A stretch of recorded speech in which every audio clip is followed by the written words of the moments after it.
Before the story begins, I would like to encourage you to like and subscribe to the channel if you enjoy scary stories and creepypastas.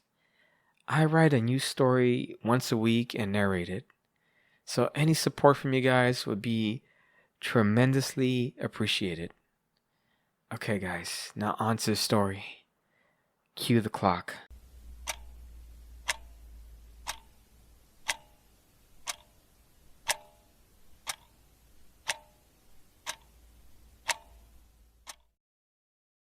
The Void. Have you ever stared at something so long that somehow time seems to fade into obscurity? And what felt like mere seconds, in reality have been minutes? Well, me neither. That was until I first saw it. The Void. I can't explain what it's like or how it feels, but it's something that only could be sensed. Like when staring at the corner of your room in the dark. You can sense something is there, but you can't see it. You just know. That's how the void makes you feel. The hairs on the back of your neck stand while your eyes just gravitate towards it unwillingly. It all started when my girlfriend got her first apartment. It wasn't anything fancy, a small one-bedroom in the middle of the city. She was excited, and I wanted to be supportive, so I did my best to show her adulation on her starting this new journey in life. I was on break for the semester, and I was coming back home. Me and my girlfriend have done our best to make a long-distance relationship work, and both me and her were beyond elated to see each other. But more importantly, she was eager for me to see her apartment. As soon as I got home, I told my parents hi, ate the delicious lunch my mom prepared for me, something I was craving all semester, and headed out to my girlfriend's. Arriving at the complex, I was taken a bit back. The place was guarded with security that was armed. They swarmed around the perimeter guarding the entrances. As I approached closer, I could see the armed guard began to look me up and down. And before I was able to get a word out, he interjected. "Sir, no soliciting. You must leave the premises," the oversized man told me. The demeanor of the guard left me a bit with bewilderment, thinking perhaps I had the wrong place. I pulled out my phone to double-check the address, and to add to my confounded mind, I was in the right place. "Sir, please leave the premises," the giant man once again told me. Still confused, I did my best to mutter out a coherent sentence, feeling intimidated by the man brandishing a rifle. My girlfriend Kimberly lives here. I'm here to visit her.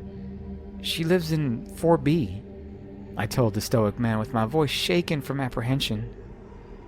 The guard remained silent and unmoved, all while still staring at me intensely. And several seconds passed by before he spoke. He radioed to whomever was on the other side of the receiver. "You're good. Please enter," the man told me while he now brandished a bit of a smile. Or perhaps a smirk. I politely gestured a light smile in return, and walked past the guard, entering the corridor. Something about the entrance, other than the unusual circumstances, felt off. I could hear the most abnormal humming penetrating from the walls. I ignored it and walked towards the elevator, still jovial at the revelation of seeing my girlfriend. Approaching her door, I could still hear the humming engulfing me as if some giant motor was filtering the air. I knocked on the door and stood with anticipation. As Kimberly opened, all the worries that any day in my mind evaporated into a cloud of emptiness, and all my attentions were set on the most beautiful woman in the world, my girlfriend.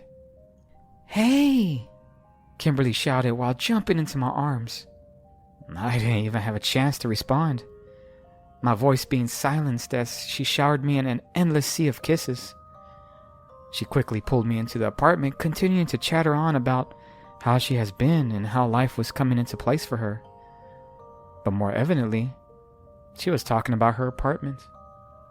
As she walked me around for the grand tour, which only took mere minutes, her rant continued on without a pause. And as my mind gradually began to drift a bit, my eyes locked in on her balcony.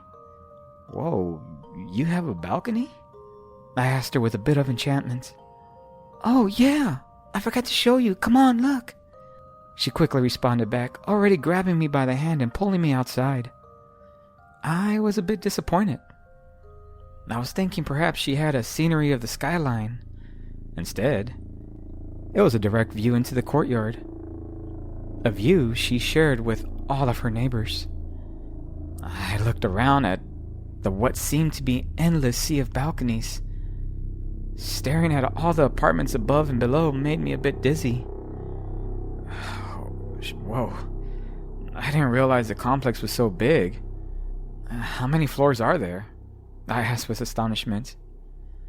Kimberly just shrugged her shoulders, dismissing my question, and started pointing to her neighbors, gossiping about who she suspects to be a weirdo. My eyes followed her fingers, seeing that most of the balconies were vacant, until I saw one person. It was a woman just standing still, unmoved, like some statue. She was leering down into the courtyard. That caught my attention, since she was positioned in such an odd way. I looked down to see if I could make out what she was witnessing, but to my dismay, I saw nothing. "What is she staring at?" I asked rhetorically. Kimberly abruptly stopped talking and realized who I was referring to. "Huh? Oh, I don't know," she told me as she practically dangled the top half of her body from the guard railing as she tried to figure out what the lady was gawking at. "Damn it, Kim, be careful," I said with frustration, pulling her back inside. She just stared at me curiously. "This whole place is a bit weird, isn't it? I mean, what's up with all the security guards outside? They have guns," I asked with genuine concern. I could see Kim's charming smile drop with disappointment due to my criticism, her arms grasping at her waist-side with frustration. "So you don't like my place? Thanks. Those guards are here because some politician's kid lives here or something like that. Honestly, it makes me feel safe," she told me as she turned to walk away with disdain for me. I felt knots turning in my gut knowing that I had hurt her feelings. So I approached her as she was still turned away from me, and I embraced her, kissing at her neck. "I'm sorry. It's a great place. I guess it's just weird being back. I don't know," I told her while caressing her tenderly. She turned and looked up at me with those enchanting emerald green eyes. I could feel my heart skip a beat. She then smiled. As the night progressed, I tried to brush off the weird encounter from the balcony, and I just enjoyed myself with the love of my life, watching movies. I stayed the night, and I found it difficult to sleep. I laid in bed staring up at the ceiling as my girlfriend breathed deeply in her slumber. It was that humming. I could still hear it. I got out of bed and walked into the living room, grabbing at my head, feeling an intense pounding permeating. The sound seemed to be coming from outside. I walked towards the balcony cautiously and slid the glass door open, the moonlight showering the complex in a vibrant blue tint. I stepped out into the balcony hoping fresh air would relieve my anxiety. Instead, I was presented with the most frightening sight. The lady from earlier was still standing in the same place, staring down into the courtyard. Hello? Hi, I apprehensively asked out loud, directed towards the woman. She remained still and unresponsive. The surreal of the situation sent chills down my spine. That's when my caution morphed into a bit of horror. Through my peripheral, I noticed there were now more neighbors on their balconies, all standing in that same emotionless stance. I turned to get a closer look at the others and realized they too were all staring down into the courtyard. And as I stared at them with disbelief, one man turned his gaze to me, catching me completely by surprise. The expression that riddled his face was one of pure terror. Defeat engulfed his eyes as they glistened in the moonlight from tears. I could see him whisper something to me from across the courtyard. And as my brain did its best to put the words together that he was mouthing, I soon realized he was asking for help. I stepped backwards back into the apartment, horrified, me retreating away from the moonlit balcony and back into the darkness. "Hey!" I practically jumped into the air like some scared cat. My girlfriend startled me. "What are you doing? Why'd you get out of bed?" Kimberly asked me. I remained quiet for several seconds, me trying to recover my breath that had escaped me, my heart still beating 1,000,000 miles an hour. "Sorry, I couldn't sleep.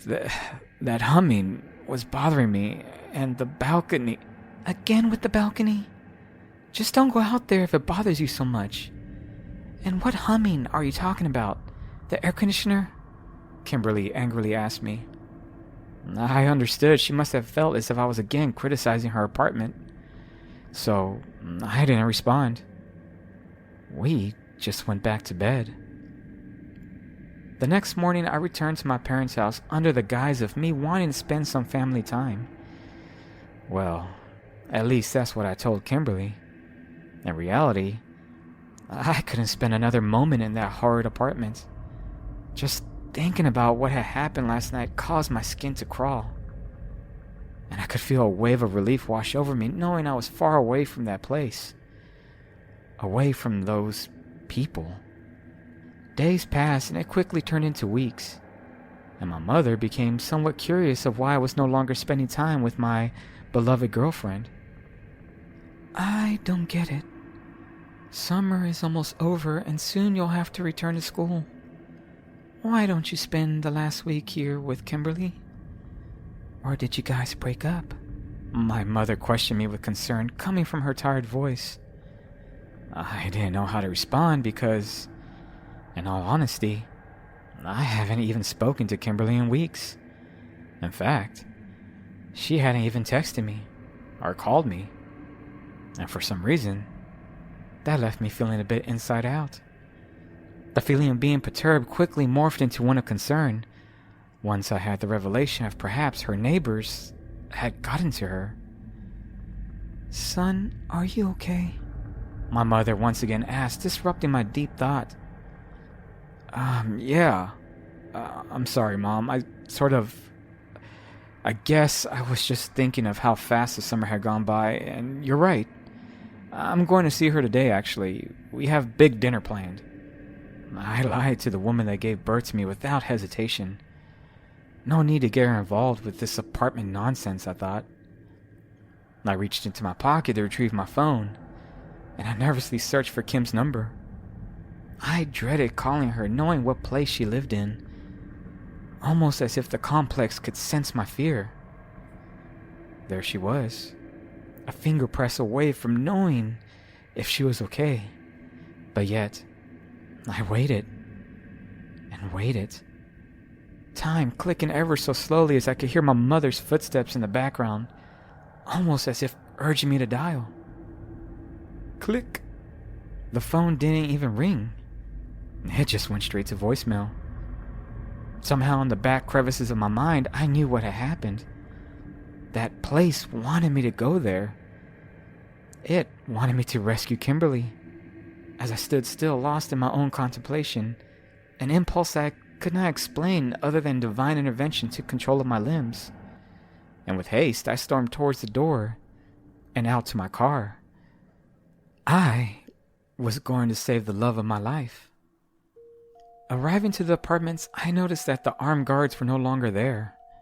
In fact, I didn't see any movement of life outside at all. The complex was desolated. I also could hear that dreaded humming from outside. The sound was getting louder. I almost regretted my decision to come back to this place, but I had to save Kimberly. I cautiously made my way up to her apartment, and to my dismay, her door was wide open. The apartment was absent of sound and any light, darkness protruding out into the corridor. Kim, are you there? I called out. I breathed in deeply, swallowing my trepidation, and walked into the apartment. As my eyes adjusted to the dark, I wandered around, still calling out to Kimberly. And that's when I saw her. She was out on the balcony. She stood unmoved as her body cradled back and forth in one place as her head was positioned down towards the courtyard. I quickly ran to her, grabbing at her shoulders, turning her face to mine. But her gaze was vacant. Her eyes were glazed over. Kim, answer me. What happened? Snap out of it, I demanded of her as tears began streaming down my face. She remained unresponsive, and a bit of drool poured down her chin. She was completely gone, and all I could do was embrace her in my arms, crying, wishing for her to come back. And that's when I heard her voice. It was calling me from the courtyard. Kim? I whimpered out, utterly confounded. I carefully looked over the balcony, my eyes crawling its gaze down into the dark courtyard. All the neighbors were still in their same positions. And that's when I finally saw it. It was something I've never seen before. Some sort of chasm that glowed. I don't know how I couldn't see it before. I'm down here. It's beautiful. You have to come down here with me, Kimberly's sweet voice told me. That humming, it was coming from that void. And now I couldn't look away. I just kept staring down into it. Kim's down there. I just want to be with her. I don't know how long I've been staring at it, but if you ever hear a humming, just know it's coming from the void. And whatever you do, don't stare at it.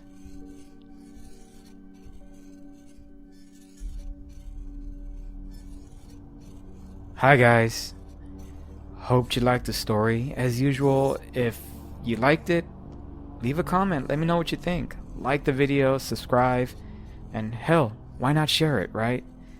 Now, I think I got the kinks worked out on this new microphone, so hopefully this video sounds a lot better than last week's. And believe it or not, I wrote this story like 2 years ago, or like a year and a half ago. And I never finished it. Like, it was 3/4 of the way done, and I figured, okay, why not go ahead and finish it? So my writing style sort of changed, so it's kind of weird. I don't know. Either way, hopefully you enjoyed it. Hopefully my voice sounds more enchanting than it did last week. And if you have any ideas, guys, of how I can make this channel a lot more better for you guys to enjoy it, let me know.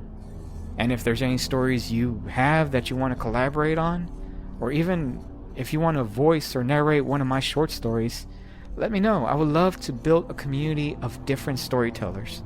That's my goal. That's my objective. So, alrighty guys, I hope you have a great week, and I'll see you in next week's video. Alrighty guys, bye.